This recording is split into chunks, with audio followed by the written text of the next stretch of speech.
26 වෙනි ප්‍රශ්නය දී ඇති උෂ්ණත්වයකදී දෘಢ සංවෘත බඳුනක් තුල සිදුවීම් පවතින පහත ප්‍රතික්‍රියාව සලකන්න. පිළිතුරු දිහා බලමු අපිට පේනවා පීඩනය සහ උෂ්ණත්වයේ වෙනස් වීම සමතුලිත NO ප්‍රමාණය කෙරෙහි බලපාන ආකාරය ගැන තමයි සලකා බලන්න ඕනේ. එතකොට අපි මෙතනදී කරන්න ඕනේ දේ තමයි ලැබෙන NO ප්‍රමාණය වැඩි කරන්න ඕනේ. එතකොට NO ප්‍රමාණය වැඩි වෙන්න නම් සමතුලිතතාව නැඹුරු වෙන්න ඕනේ ඉදිරි ප්‍රතික්‍රියාව දෙසට. එතකොට අපි ප්‍රතික්‍රියක පැත්ත ගත්තොත් ප්‍රතික්‍රියක පැත්තේ තියෙනවා වායු මවුල 9ක් ඵල පැත්තේ වායු මවුල 10ක් තියෙනවා. එතකොට පීඩනය අඩු කිරීමයි කල යුත්තේ.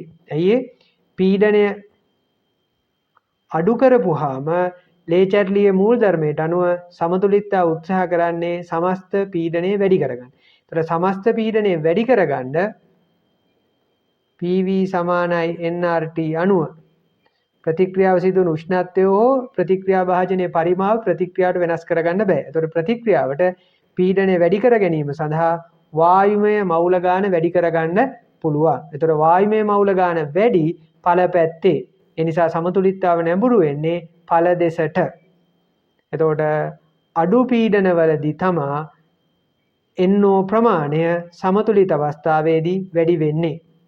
එතකොට මේ ප්‍රතික්‍රියාව තාපදායක ප්‍රතික්‍රියාවක්. එතකොට උෂ්ණත්වය අඩු කළොත් සමතුලිතතාව උෂ්ණත්වය වැඩි කරගන්න නැඹුරු වෙනවා. ඒ සඳහා සමතුලිතතාව නැඹුරු වෙන්නේ තාපදායක ප්‍රතික්‍රියාව දෙසට.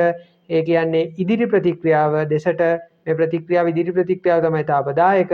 එතකොට උෂ්ණත්වය අඩු කිරීමෙන් සමතුලිතව ලැබෙන NO ප්‍රමාණය වැඩි කරගන්න පුළුවන්. එතකොට පහළ පීඩන සහ පහළ උෂ්ණත්ව තමයි වැඩිම සමතුලිත NO ප්‍රමාණය ලබා දීමට හේතු වෙන්නේ. එතකොට අපිට පැහැදිලි මේ ප්‍රශ්නේ නිවැරදි පිළිතුර අංක 4. එතකොට ලේචැල්ලියේ මූලධර්මය පාවිච්චි කරලා මේ වගේ පැහැදිලි කිරීමේ හැකියාව දුලත් පුතාලට පවතින්න ඕනේ. එතකොට ඒ හැකියාව පවතිනවා නම් මේ වගේ ප්‍රශ්න වලට පිළිතුරු ලියන්න පුළුවන් බොහොම ලේසියි.